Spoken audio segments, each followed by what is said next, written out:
सुनिए, phasor and phasor diagram.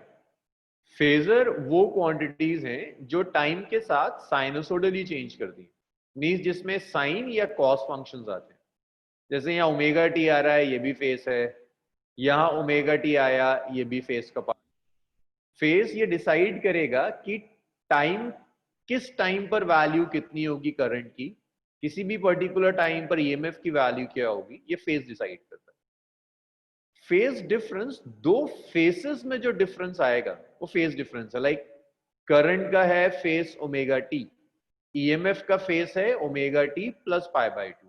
तो इन दोनों में जो डिफरेंस आया, that difference is phase difference. Phase difference, अब ये फेज डिफरेंस नेगेटिव भी हो सकता है, बिल्कुल पाई बाय 2 की जगह माइनस पाई बाय 2 भी हो सकता है, उससे कोई फर्क नहीं पड़ेगा। अभी तो फेज डिफरेंस जस्ट एक नंबर है, बट ये फेज डिफरेंस एक रियल फिजिकल सिग्निफिकेंस रखता है। एसी सर्किट्स में ऐसा हो सकता है कि ईएमएफ मैक्सिमम हो, बट आपके सर्किट में करंट जीरो हो जाएगा। बट डीसी में ऐसी चीजें नहीं होती। डीसी में ईएमएफ जीरो तो करंट जीरो, तो डीसी में कोई फेज डिफरेंस नहीं आता, कोई फेज नहीं थी। बट एसी में फेज डिफरेंस भी है, एसी में फेज भी। So that's about phasor and phasor diagram. This is phasor, phase difference. तो जब हम फेजर डायग्राम ड्रॉ करते हैं, तो देखिए पहली चीज, फेजर डायग्राम ग्राफ नहीं है। जब मैं आपसे कह रहा हूं कि मैं किसी का फेजर डायग्राम ड्रॉ कर रहा हूं, इसका बड़ा सीधा सा है कि ये ग्राफ नहीं ड्रॉ कर रहा, ये डायग्राम है। जो डायग्राम साइमल्टेनियसली आपको तीन चीजें बताएगा।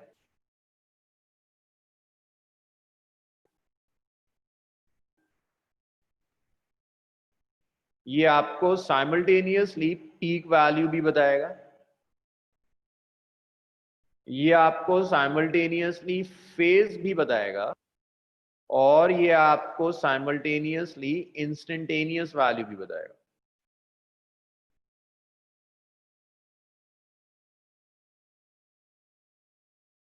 तो आप जो फेजर डायग्राम यूज करेंगे, वो फेजर डायग्राम आपको ये तीन चीजें साइमल्टेनियसली बता देता है।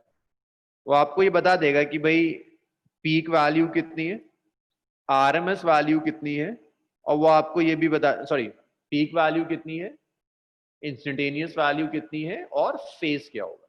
इतना लिखिए, फिर कुछ फेजर डायग्राम्स में ड्रॉ करो, या एक तो मैं यहाँ ड्रॉ कर ही सकता हूँ, एक फेजर डायग्राम तो यहाँ आ ही जाएगा।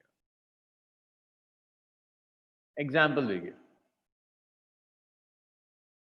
मान लीजिए मैं लिखता हूं E is E not sine omega T. मैं आपसे कहता हूं इसका फेजर डायग्राम ड्रॉ करिए। तो फेजर डायग्राम के लिए आप एक एरो लो, एरो की जो लेंथ होगी, वो एरो की लेंथ पीक वैल्यू शो करेगी। The length of arrow simply represents peak value. ये length of arrow peak value बता रहा है। ये एक्स एक्सिस, ये वाई एक्सिस। एक्स एक्सिस के साथ जो भी एंगल आया, ये एंगल फेज बताएगा। और आप y एक्सिस पर प्रोजेक्शन ले लीजिए, ये प्रोजेक्शन इंस्टेंटेनियस वैल्यू बताएगा। So this is peak value, length of arrow peak value बता रहा है। So peak value is length of arrow. X axis के साथ जो भी एंगल है वो ओमेगा टी बता रहा है। It's angle with x axis. Instantaneous value y axis पर आपने जो नॉर्मल ड्रॉप किया, प्रोजेक्शन ऑन y एक्सिस,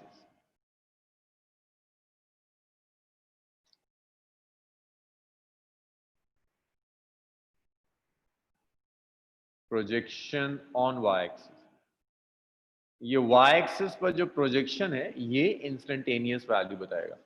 भाई फेजर डायग्राम को इग्नोर मत कीजिएगा, एसी में सारी कैलकुलेशंस हम फेजर डायग्राम से ही करते हैं। सारी जो कैलकुलेशंस होंगी एसी की, वो सारी कैलकुलेशंस फेजर डायग्राम से ही होंगी। विदाउट फेजर डायग्राम एसी नहीं हो सकता। चलिए भाई इतना लिख लीजिए, फिर सर्किट सॉल्व करना शुरू करते हैं। देखते हैं सर्किट सॉल्व करने का मतलब क्या है। मैं फिर कह रहा हूं, ये ग्राफ नहीं है, ऐसा नहीं किया मैंने कि वाई एक्सिस पर ईएमएफ ले लिया और एक्स एक्सिस पर करंट ले लिया, ये नहीं कर रहा हूं, मैं सिर्फ डायग्राम ड्रॉ करो।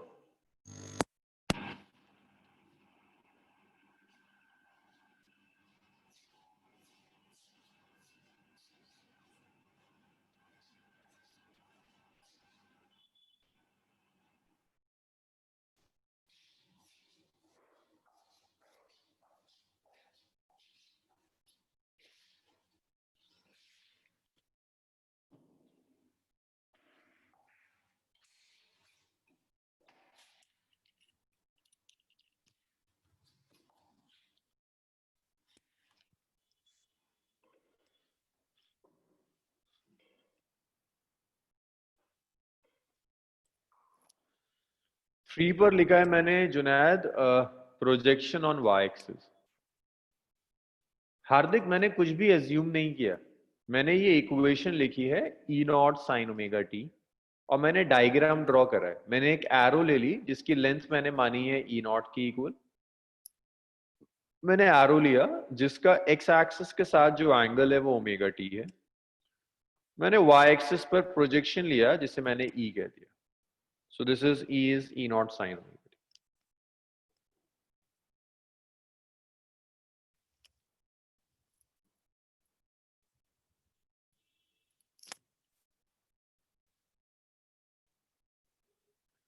सर अगर डब्ल्यू टी जीरो हो जाए तब तो कॉस ओमेगा टी यानी मैक्स वैल्यू।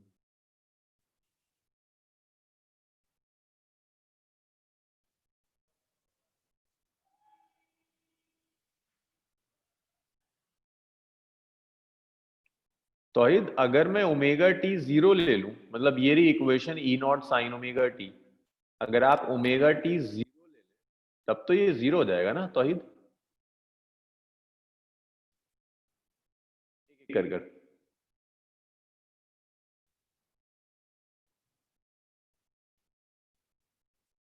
अगर आप ओमेगा टी जीरो ले लें तौहीद तो ये जीरो हो जाएगा। अब अगर आप ये कह रहे हैं आपका फंक्शन कॉस की टर्म्स में है और तब आप कंपेयर करना चाहते हैं, कॉस की टर्म्स में जो इंस्टेंटेनियस होगी वो एक्स एक्सिस का प्रोजेक्शन होगा। देखिए तौहीद, अगर मैं कंपोनेंट्स ले लूं, एक एक करके सबके डाउट्स पर आ रहा हूं, तो एक्स एक्सिस के अलॉन्ग देखो तो कंपोनेंट क्या होगा, E naught cos omega t. Y axis पर कंपोनेंट क्या जाएगा, वेक्टर मान लो ईएमएफ को, वाई एक्सिस पर कंपोनेंट होगा E naught sine omega t. तो जब आप कह रहे हो E naught sine omega t, जो यूजुअली आपको साइन में गिवन होगा, तो projection over y axis is yours instantaneous value. But instead of sin omega t, if you are taking cos omega t, then projection on x-axis is your instantaneous value. अच्छा, अब स्वालिहा का question है, ई को instantaneous value क्यों कहते हैं? स्वालिहा, ई को instantaneous value इसलिए कहते हैं क्योंकि ये हर टाइम पर चेंज होती है। अगर मैं टी की वैल्यू 1 रख दूं तो ई कुछ और आएगा, अगर टाइम 2 ले लूं तो ई कुछ और आएगा, टाइम 20 ले लूं तो ई कुछ और हो जाएगा। ई टाइम के साथ चेंज होता है, इसीलिए इसको इंस्टेंटेनियस वैल्यू कहते हैं।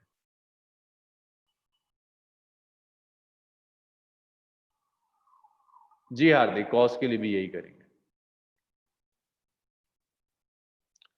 ये आप लोग लिख चुके हैं, रब कर दूं इसे?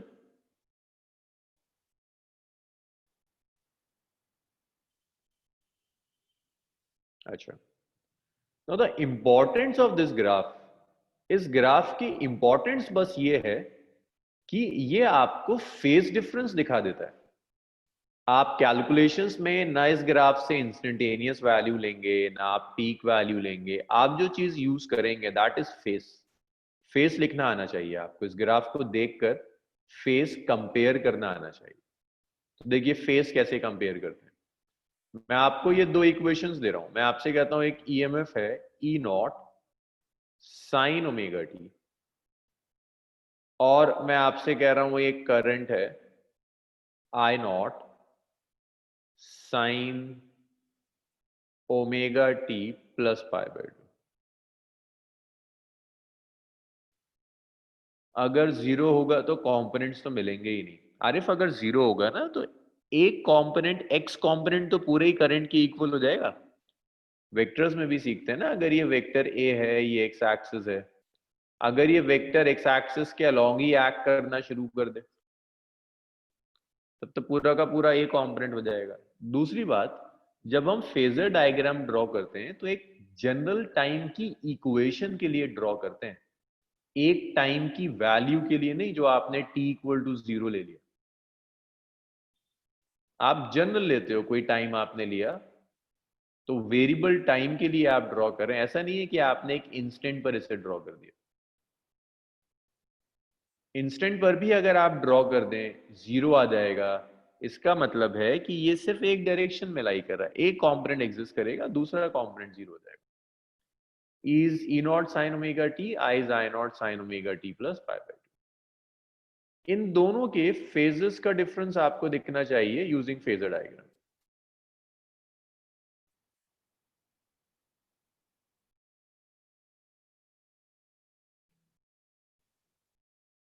So this is I naught, not I naught, sorry. It's E naught. This is E naught.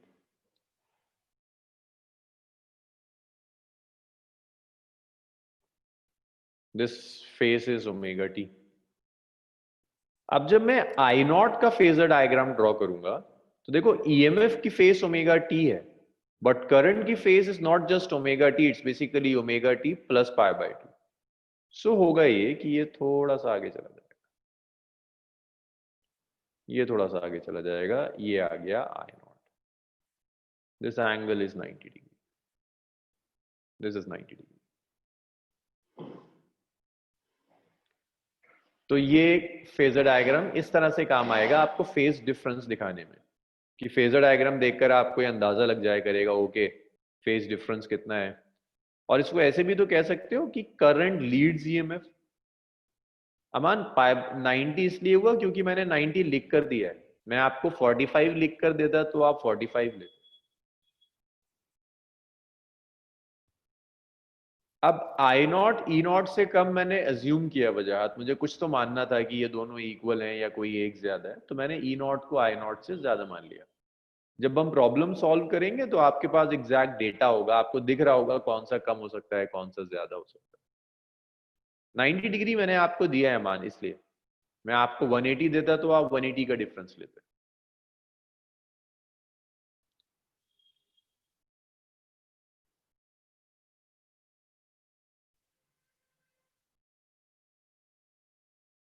नहीं वजह, अगर आप ई नॉट को एक्स पर ले लें, वाई नॉट आई नॉट को वाई पर ले लें, तो आप ये मानेंगे कि आपका इनिशियल फेज जीरो था।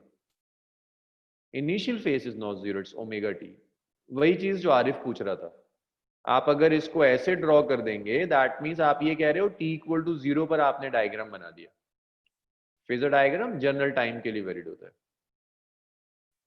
फेजर, हाँ फेज डिफरेंस वजाहत फिर भी दिख रहा है, लेकिन फेस नहीं दिख रहा। एक जो डायग्राम आप बनाते हैं ना, ये वाला सिंगल डायग्राम भी, ये भी किसी टाइम के लिए वैलिड है, मतलब किसी टाइम इंस्टेंट के लिए।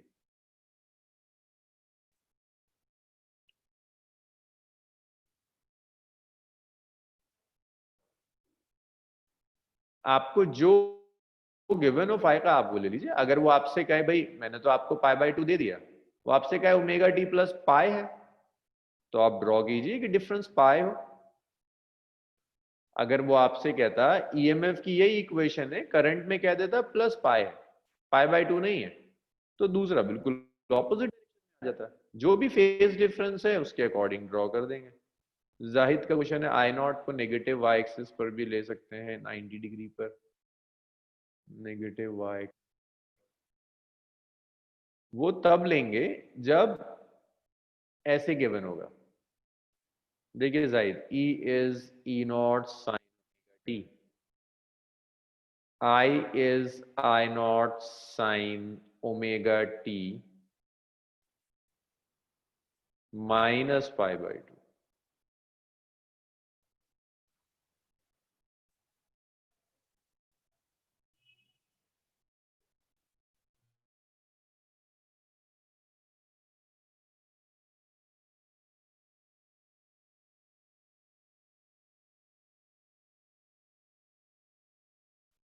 This is E not.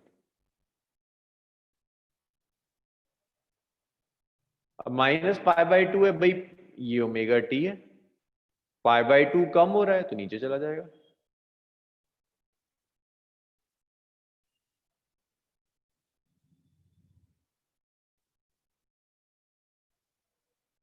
नीचे चला जाएगा।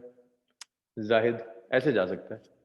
सनाउल सर ई नॉट हमेशा पॉजिटिव पॉजिटिव वाले क्वाड्रेंट में ही रहेगा। ओमेगा टी हम एक्यूट एंगल लेके चलते हैं, लेने को तो आप कुछ भी ले लो, लेकिन यूजुअली इसको हम एक्यूट एंगल लेते हैं, तो ओमेगा टी वाला एक्यूट में आएगा। अब वो चाहे ई नॉट हो या आई नॉट दिया हो। हार्दिक, यहाँ पर फेज डिफरेंस एंड फेज भी दिख रहा है ना? जी हार्दिक, दोनों चीजें दिख रही हैं, फेज डिफरेंस भी दिख रहा है, फेज भी। अच्छा, रेबर कह रहा है कि अगर फेज डिफरेंस ना हो तो मीन्स रेबर आपका ऐसा है, E naught sine omega t, I naught sine omega t, कोई परेशानी नहीं, ओवरलैप कर जाएंगे साइड्स। ये आ गया, ये ई नॉट है भाई, दोनों का फेज सेम है तो दोनों एक साथ आएंगे, ये आई नॉट होगा। अमान यूजुअली नहीं करते, मतलब वही मैं आपको बता रहा हूं कि ये रूल नहीं है, सॉर्ट ऑफ कन्वेंशन है जो सारे ऑथर फॉलो करते हैं कि ओमेगा टी इज एक्यूट, इसे फर्स्ट क्वाड्रेंट में लेते हैं ताकि ये डिसाइड करना आसान हो जाए कि कितना इंक्रीज हुआ। अब ई नॉट और आई नॉट में से कौन सा बड़ा है सवाल है, वो प्रॉब्लम पर डिपेंड करेगा। अभी तो मैंने रैंडम वैल्यूज ली हुई हैं, वो प्रॉब्लम पर डिपेंड करेगा।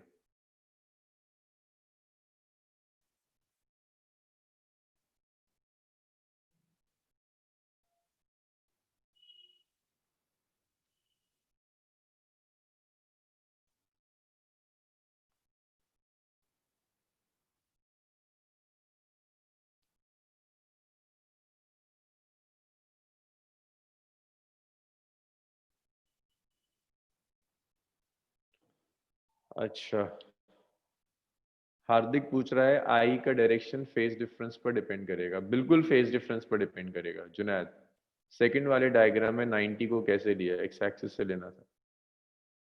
जुनैद, टोटल फेज क्या है, π/2 या ओमेगा टी प्लस π/2? तो ये पूरा ओमेगा टी प्लस π/2 है ना, यहां से यहाँ। इतना लिख लिया आप लोगों ने तो बताइए मुझे, मैं इसको रब कर दूं और फिर हम एक सर्किट सॉल्व करते हैं।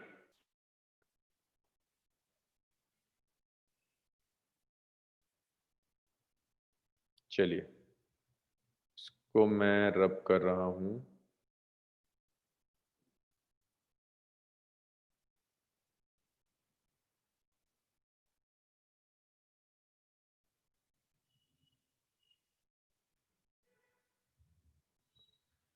सो ये फेजर डायग्राम समझ में आ गया। अब सर्किट्स देखिए, एसी सर्किट हैविंग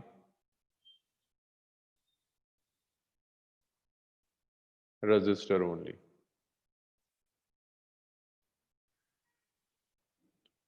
तो आपको एक एसी सर्किट चाहिए जिसमें सिर्फ और सिर्फ रेजिस्टर कनेक्ट होगा और कुछ नहीं। AC circuit having resistor only.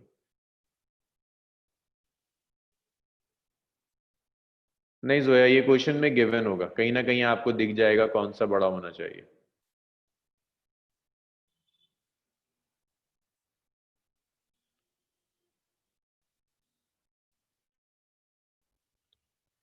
नहीं, ये रीजन नहीं है, इसमें भी परेशानी नहीं आती।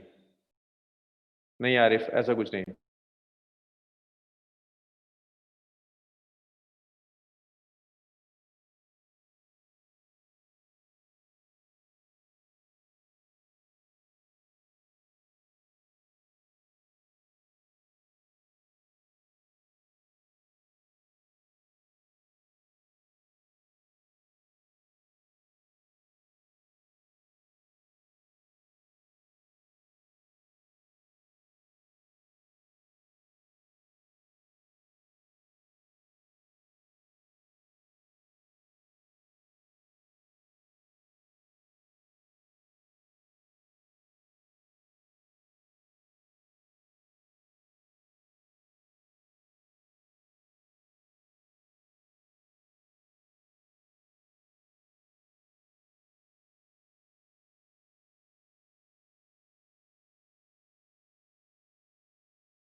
भाई आवाज तो आ रही है ना आप लोगों को?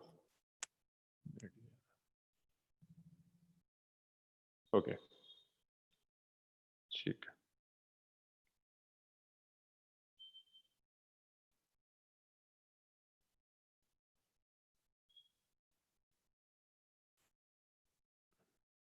तो देखिए नेक्स्ट देखिए,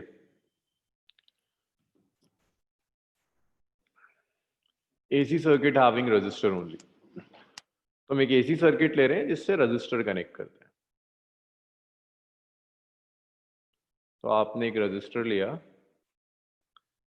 इस रजिस्टर को आपने एक एसी सप्लाई से कनेक्ट कर दिया, और यहां आपने ईएमएफ दिया ई नॉट साइन ओमेगा टी।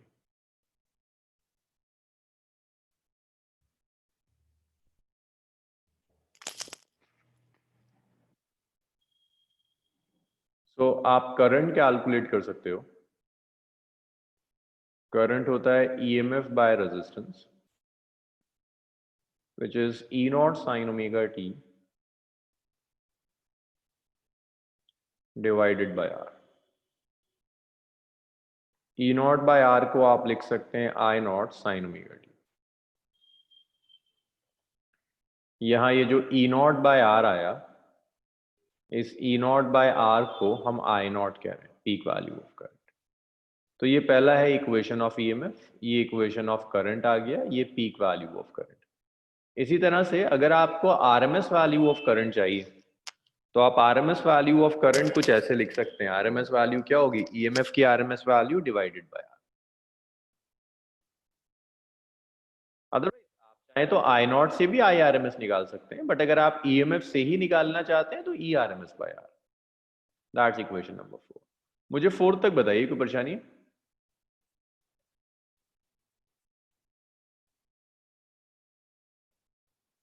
चलिए, अब इसके बाद आपको फेज डिफरेंस चाहिए। देखिए, जितनी चीजें मैं इस एक सर्किट के लिए कर रहा हूं, आपके पास 5-6 सर्किट्स हैं, हर सर्किट में यही स्टेप्स कॉमन होंगे। Resistor is the easiest one. Phase difference चाहिए। सो फेज डिफरेंस जो होगा करंट और ईएमएफ में, देखिए यहां भी फेस ओमेगा टी और यहां भी face omega T. Phase difference between E and I कितना हो जाएगा? 0। From equation number 1 and equation number 2, phase difference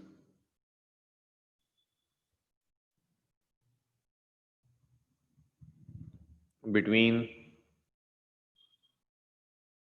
EMF and current is 0.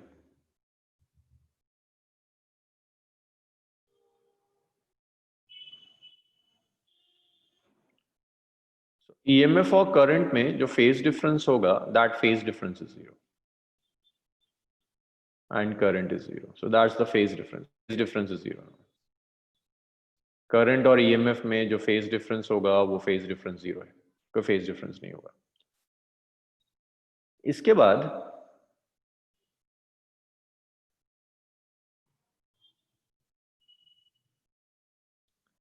जब कोई फेज डिफरेंस नहीं है तो आप फेजर डायग्राम ड्रॉ करिए।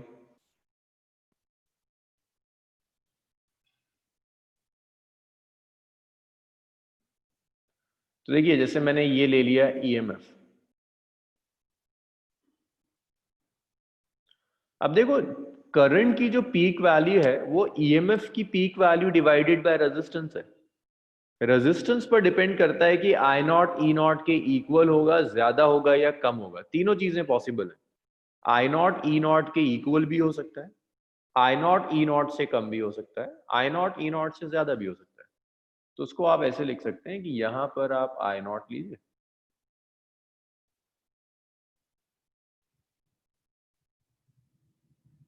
और इसे लिख दीजिए दिस इज ओमेगा। तो दोनों सेम फेस में ये फेजर डायग्राम भी आ गया, फेज डिफरेंस आ गया, फेजर डायग्राम आ गया। अच्छा, अब इसमें कुछ चीजें और आती हैं जो आएंगी तो बाद में, पावर वगैरह, लेकिन मैं साथ में ही सॉल्व कराता हुआ चलता हूँ, टाइम बच जाएगा। जरा एक और क्वांटिटी आपको कैलकुलेट करनी होती है जिसे हम एवरेज पावर कहते हैं।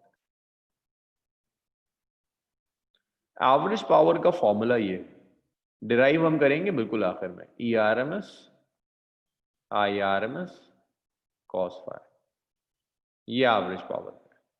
तो यहां जो फाई होगा, फाई कितना है 0, सो ये आपको एवरेज पावर मिलेगी E R M S I R M S cos 0, cos 0 is 1.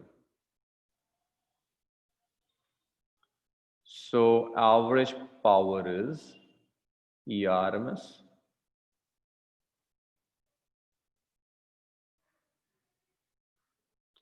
ERMS into IRMS. now ये एवरेज पावर का एक्सप्रेशन हो जाएगा। इसके बाद एवरेज पावर कैलकुलेट करने के बाद नेक्स्ट आता है पावर फैक्टर।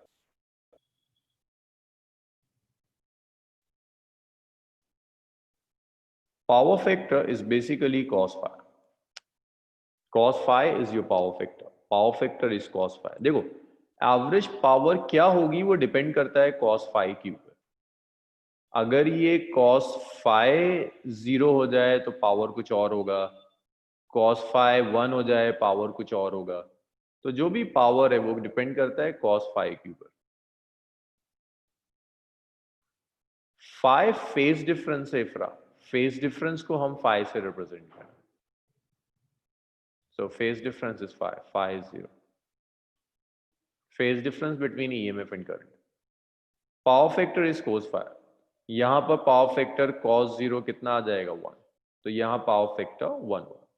चलिए इतना लिखिए, फिर एक ग्राफ और प्लॉट करना है।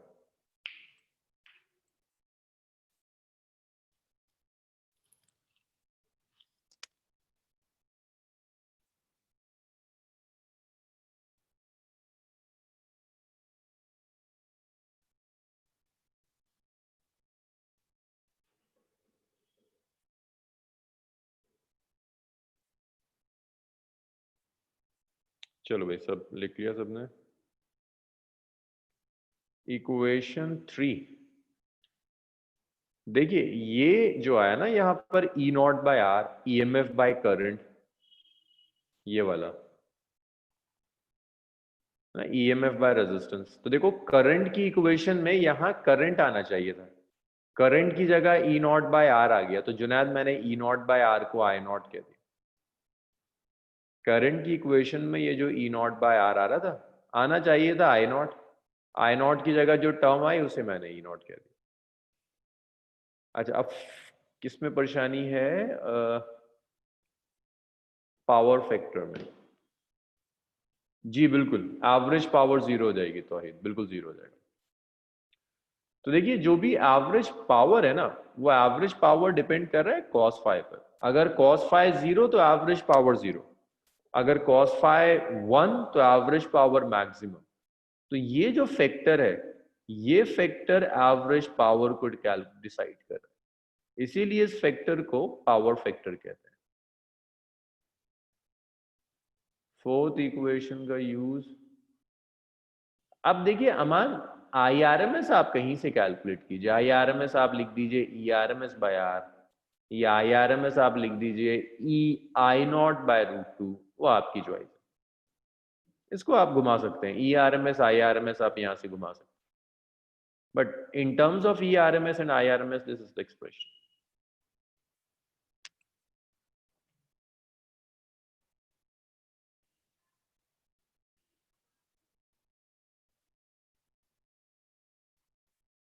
अगर इतना हो गया मुझे बता दीजिए, मैं इसको रब करता हूं और आगे बढ़ते हैं।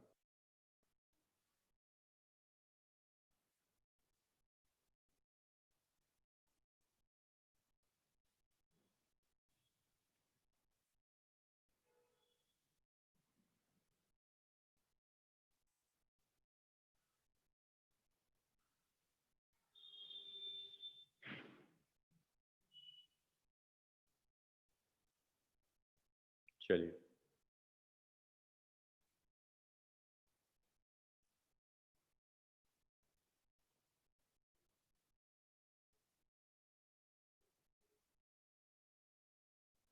नेक्स्ट देखिए, नेक्स्ट है साइन कर्व, कहता है ड्रॉ करो। तो देखिए साइन कर्व कैसे ड्रॉ करेंगे। ईएमएफ है E naught sine omega T. ये मैंने आपको पहले भी प्लॉट करके दिखाया हुआ है। करंट है I naught sine omega t. तो जब आप ग्राफ प्लॉट करें, मीन्स ईएमएफ और करंट के लिए एक ही जगह दोनों ग्राफ प्लॉट करना है। सो ये आपका ग्राफ है ईएमएफ के लिए।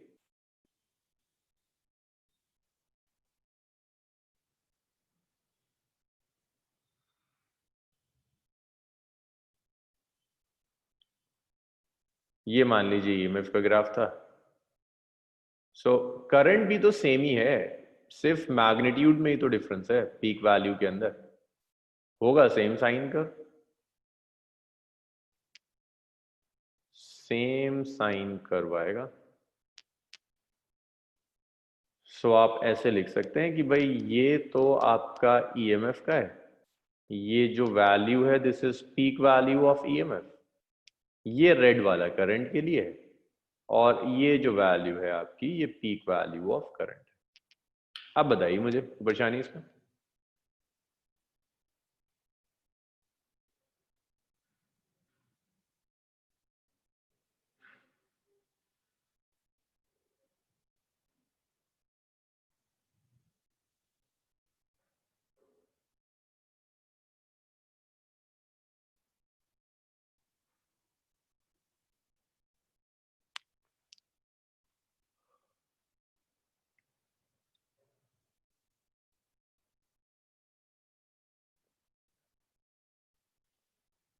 इतना लिख लिया हो सबने तो बता दीजिए, इसको रब करते हैं, एक क्वेश्चन देखते हैं इस पे कैसे आ सकता है, फिर नेक्स्ट सर्किट देखेंगे। मोटा कुछ भी हो सकता है, ज्यादा भी हो सकता है, मर्जी है आपकी, आप क्योंकि वो डिपेंड करता है आर की वैल्यू पर। आई नॉट है ना, ई नॉट बाय आर। आर अगर इक्वल टू 1 है तो इक्वल है, आर लेस देन 1 है तो करंट ज्यादा है, आर ग्रेटर देन 1 है तो करंट, ऐसे कुछ भी हो सकता है। आप चाहें सवाल है इसको ऊपर ले लीजिए, क्योंकि क्वेश्चन में ऐसा कुछ क्वेश्चन है नहीं, ये तो थ्योरी में करा रहा हूँ आपको, कहीं गिवन नहीं है कि कौन सा ज्यादा है कौन सा कम है, तो आपकी मर्जी है, आप चाहें तो ऊपर भी ड्रॉ कर दीजिए, कोई हर्ज नहीं, कोई बात मसला नहीं है, आप ऊपर चाहें तो ड्रॉ कर दें।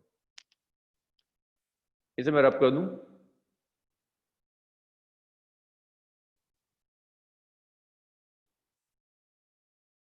चलिए ग्रेट।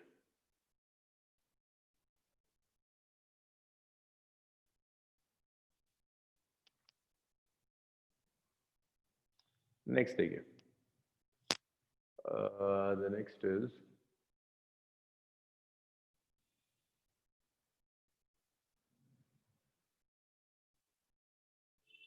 एक बेसिक सा क्वेश्चन देख लो इसके ऊपर, तुम्हें अंदाजा लग जाएगा क्वेश्चंस कैसे आते हैं। Equation of EMF is,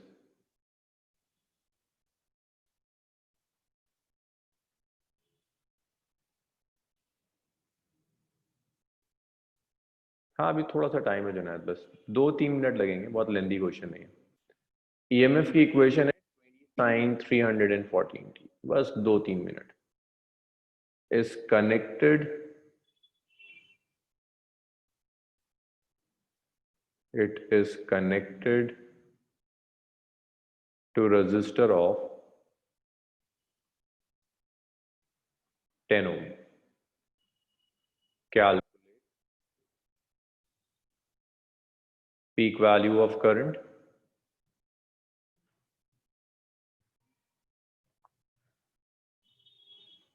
RMS value of current,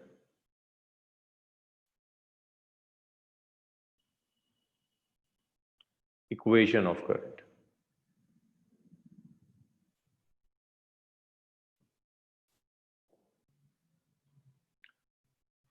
So देखिए first part का solution. Peak value of current is simply the peak value of EMF divided by resistance. So peak value of EMF is 20, resistance is 10, I naught is 2 amp. RMS value of current, I RMS, is I naught by root 2, which is 2 by root 2, which is root 2 ampere.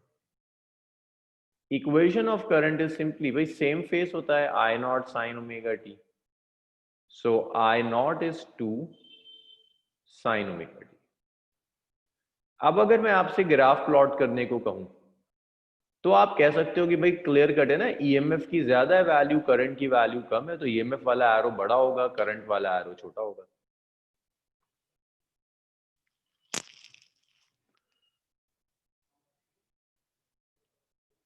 चलिए इतना लिखिए।